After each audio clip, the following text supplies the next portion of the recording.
It's no surprise that the Knuckles show has been one of the most heated topics of the Sonic community as of recent. Whether you dislike the show or not, I think there's some well-deserved credit to be given to the show for how creative it got, especially with one of the weirdest episodes the show has to offer. Today we'll be diving directly into that weird episode, talking about how it can be one of the best episodes of the series and how it ties into some lore elements for Knuckles' character in the movie universe. Grab your grapes and your Cool Ranch Doritos, and let's get this show on the road. The Flames of Disaster is the title of this episode, and it is a direct reference to exactly who you think it is if you're a Sonic fan, the monster of fire known as Iblis. We start this episode off with Wade waking up and going about his day as if nothing happened at the end of the previous episode, doing things like grabbing the mail with a clear hole in the middle of the wall visible from the outside, to making a bowl of cereal with literally everything in the kitchen destroyed and falling apart. We then cut to him enjoying a cup of coffee stepping out the front door, only to then be swept off his feet by a whip and dragged away on a motorcycle, calling for Knuckles to help him, to which Knuckles responds,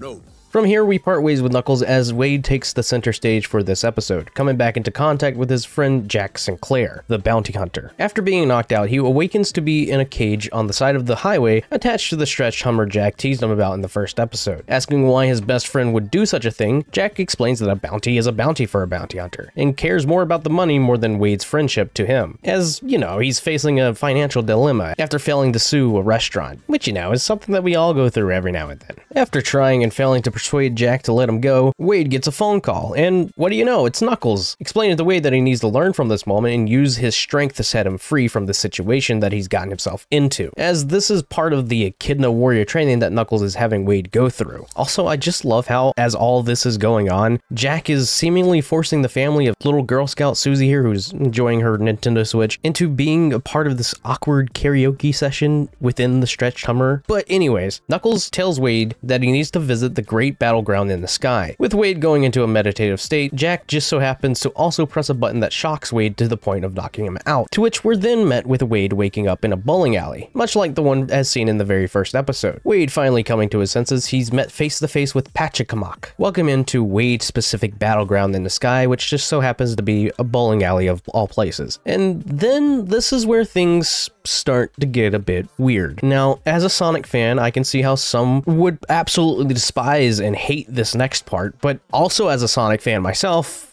I really loved it. To help Wade in training, Pachacamac offers to teach him how to become stronger through the use of a low-budget rock opera. Yeah, you heard that right, a low-budget rock opera. Wade is shot with Pachacamac's staff, which induces him into a trip-like sequence where he's dressed up as Knuckles. And then, to the shock of everyone, Jack is also here as the singer of this rock opera, but he's dressed up as Longclaw to represent the rivalry between not just Knuckles and the Owls, but Wade and Jack. Very metaphorical, and I'm loving this so much. Through this rock opera, we learn about Knuckles' past, despite it kind of retconning the Sonic Movie 2's version of Knuckles' past, revealing that the Owls killed Knuckles' father and burning down the Echidna's tribe town. We then transition to Knuckles making a journey to find a great power known as the Flames of Disaster, in which he then proceeds to go through set pieces of what seems to be Angel Island and a Sonic 2 special stage. Finally, he's confronted by the rock opera's version of Iblis, who loves to use Facebook Marketplace. But before they get to the part where they reveal where Knuckles' hero power comes from, Wade calls off the illusion, tries to make an escape from the cage he was trapped in, only to be sent back to the great bowling alley in the sky. Continuing where we left off, we go right into a fight sequence between Knuckles and Iblis, with Iblis seemingly winning the battle. But then suddenly Wade realized that the power of a warrior comes from their heart, which allowed us to see through this rock opera representation that Knuckles was able to wield the power of the Flames of Disaster, leading to him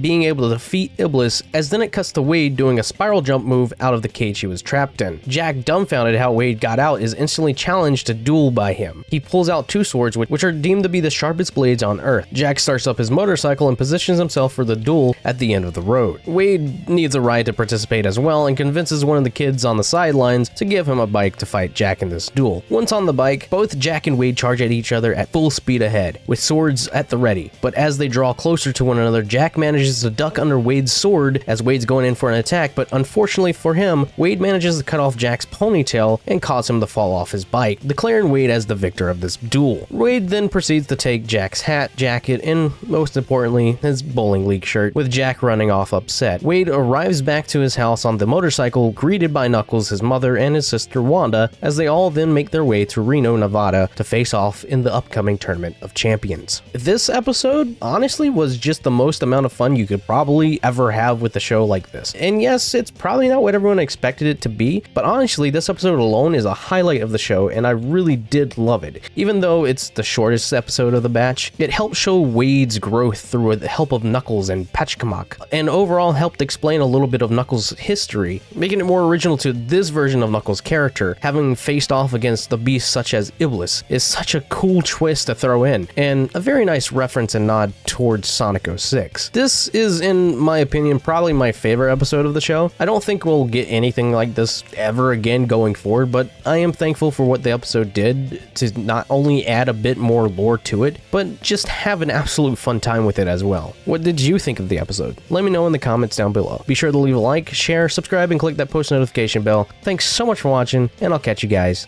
later.